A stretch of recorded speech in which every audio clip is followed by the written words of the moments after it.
Coming up today, President Park Geun-hye stresses reform and innovation are the key to getting Korea back on track in 2016.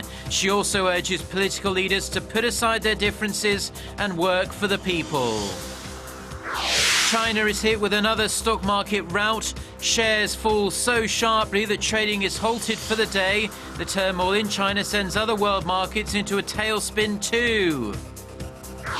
Plus, UN Chief Ban Ki-moon urges Iran and Saudi Arabia to avoid any actions that could escalate tensions after Riyadh severed diplomatic ties with Iran. US Secretary of State John Kerry also appeals for calm. Stay tuned for these stories and more.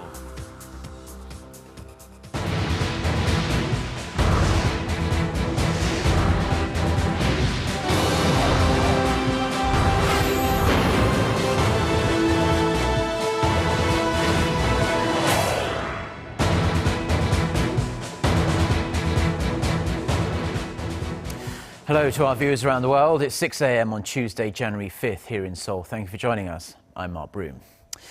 Our top story this morning, President Park Geun-hye has told the nation's other political leaders that Korea can only overcome its difficulties with innovation and reforms.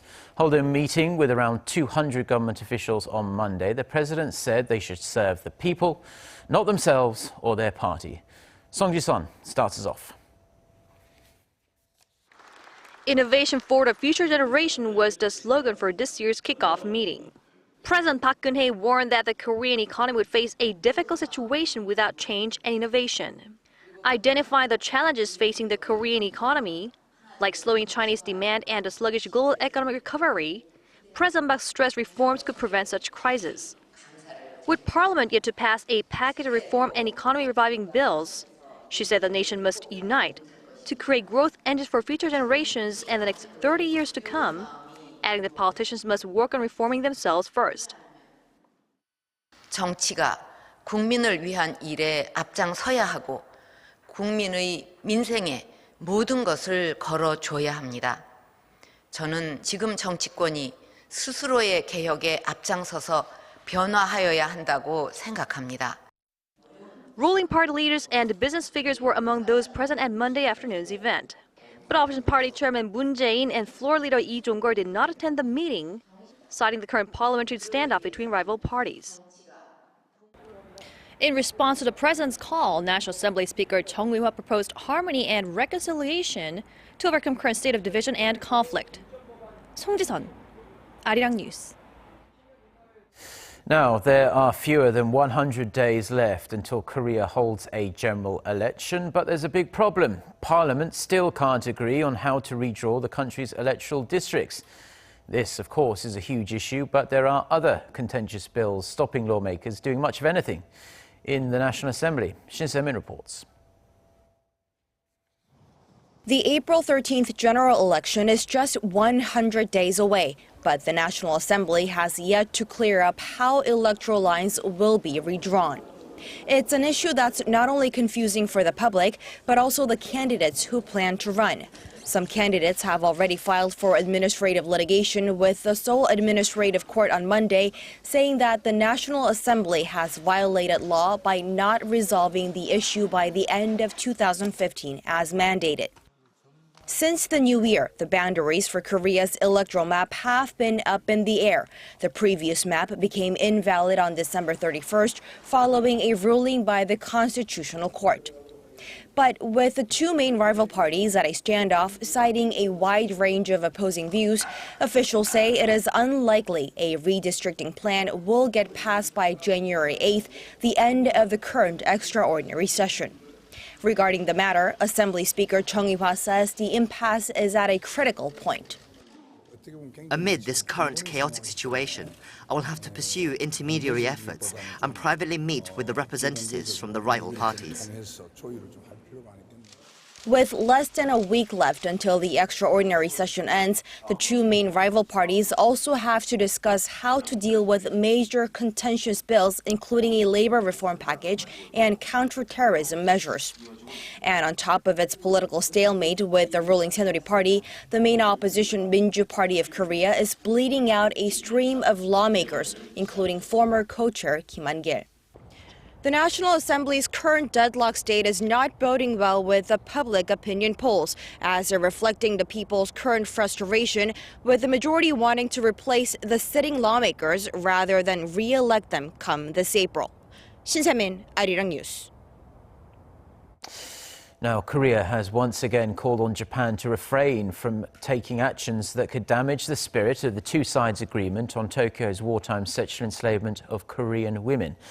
This is in response to Japanese Foreign Minister Fumio Kishida, who insists a statue symbolizing the Korean victims should be moved away from Japan's embassy in Seoul. Korea's foreign ministry says the statue was set up by civic groups, so the government does not have any authority to order its relocation.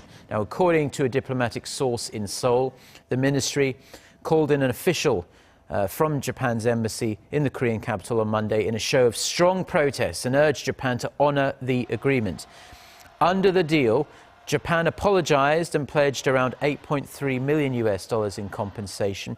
Korea agreed to end the dispute once and for all if Japan fully implements its side of that deal. Now, it wasn't a very happy new year for Chinese investors on Monday as stocks plunged 7% and trading was suspended for the day. The crash in China meant a rough start for Korea's main bourse as well, with the benchmark Kospi shedding almost 2.2%. Hwang Jie has the details. China's benchmark index dropped a whopping 7% on the first trading day of 2016, triggering the market to close for the rest of the day. The session was initially halted for 15 minutes after stocks fell 5%. But when stocks continued to dip, a circuit breaker mechanism took effect, hitting the brakes on the volatility.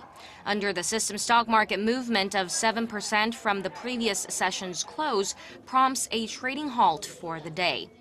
The plunge in the Chinese market came on the back of a sluggish factory activity survey that darkened the outlook for the economy.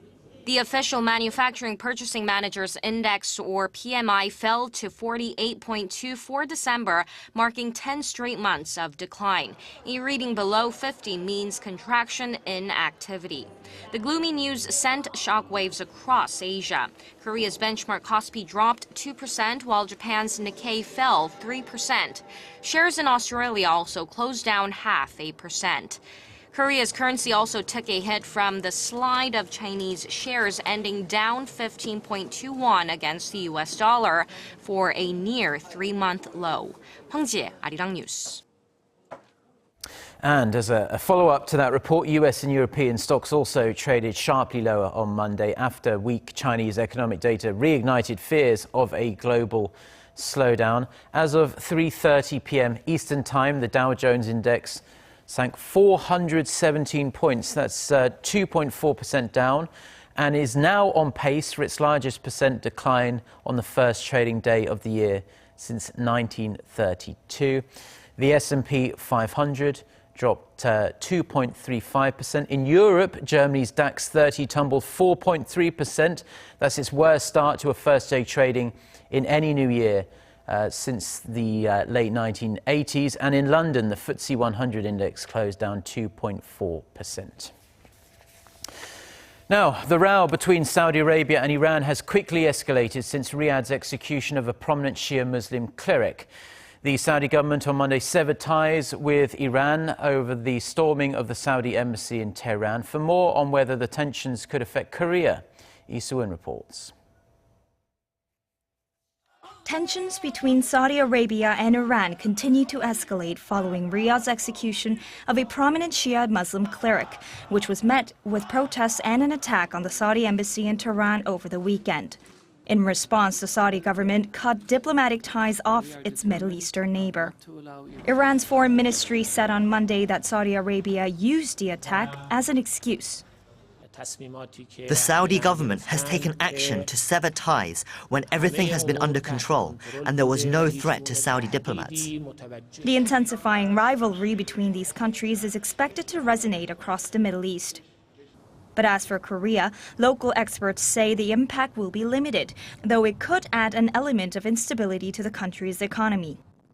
Unfortunately, our economy is highly connected to the Middle East, where more than 85% of our energy resource and 50% of construction contracts come from. So yes, turmoil in the Middle East is not good for our economy. The international community remains concerned that these latest developments are stoking tensions in the Middle East at a time when they urgently need to be calmed. We express our concern that related events might aggravate regional conflicts. We hope related parties enhance communication and joint efforts on tackling terrorism. Now, this latest comes after Sheikh Nim al-Nim was executed in Saudi Arabia along with 46 others who were convicted of terror-related offenses. He was a driving force of the anti-government protests that broke out in 2011 in the eastern regions of the Sunni-ruled Saudi kingdom, where the Shia minority complained of marginalization. However, the two Middle East powers have also been on opposing sides in Syria and Yemen, and fears are that sectarian clashes spread across the region. Lee Soo-in, Arirang News. Staying with that story, UN Secretary-General Ban Ki-moon has urged Saudi Arabia and Iran to support peace efforts in Syria and Yemen and avoid escalating tensions. According to his spokesman, Ban spoke with Saudi Arabia's foreign minister via phone on Monday and said that last weekend's attack on the Saudi embassy in Tehran was deplorable, but added that the announcement of a break in Saudi diplomatic relations with Tehran was deeply worrying. Ban made the call a day after he spoke with Iran's foreign minister on Sunday. The UN chief urged both foreign ministers to avoid any actions that could further inflame the situation. US Secretary of State John Kerry also reached out to his counterparts from the two countries to urge calm and de-escalation. The US government is suing Volkswagen over the German automaker's installation of software to evade US emission standards. In a statement to the court in Detroit, the Justice Department said car manufacturers that fail to properly certify their cars break the public trust, endanger public health and disadvantage competitors. The complaint covers around 600,000 cars that Volkswagen and its brands sold in the United States between 2009 and 2015. The Environmental Protection Agency said the government filed the lawsuit because Volkswagen was resisting more recalls and did not have an acceptable response. The EPA says the government is looking for civil penalties, but it has not specified how much Volkswagen will have to stump up. Now, experts suggest North Korea will propose holding high-level talks with South Korea in the coming months, and they reached this conclusion from the rather conciliatory tone of Kim Jong-un's New Year's message. Connie Kim has the details. Raising the curtain on 2016, North Korean leader Kim Jong-un said Pyongyang is open to talks with South Korea. We are willing to hold talks in an open-minded manner with anyone who wants peace and unification. Inter-Korean relations have been at a standstill, with the vice ministerial talks in December ending without an agreement or set date for further meetings. The two Koreas remain at odds over the issue of Mount Kumgang tours. Pyongyang demands that the tours be resumed, while Seoul wants assurances that there will not be a recurrence of incidents like the shooting of a South Korean citizen in 2008. But many experts say the stalled talks could take a turn around North Korea's Workers' Party Congress in May. It will be hard for Kim Jong-un to lay out a vision at the party meeting without a breakthrough in the inter-Korean front. There is high possibility Pyongyang will come up with a surprise offer or propose talks in the meeting if there's no improvement before the rare Congress party. For inter-Korean talks to take place, many North Korean watchers say ties with China, its traditional ally, will have to come first. The most important thing for Kim Jong-un is restoring North Korea-Sino relations and improving inter-Korean ties. If ties with China are mended, relations between the two Koreas are expected to get a boost following the rare party congress. South Korea's unification ministry says doors for inter-Korean dialogue are open. But experts in Seoul say the timing of the next round of talks and the agreement will be closely watched for any breakthrough in relations. Connie Kim, Arirang News. Actions speak louder than words. That's what the US State Department said in regards to Kim Jong-un's New Year's message. A spokesperson for the department's Bureau of East Asian and Pacific Affairs told Seoul-based Yonhap News Agency that the US has long supported improved inter-Korean relations and that it continues to call on the North to refrain from actions that raise tensions in the region. He added that Pyongyang will be judged by what it does rather than what it says. The official reiterated that North Korea should focus on taking concrete steps towards fulfilling its international commitments and obligations.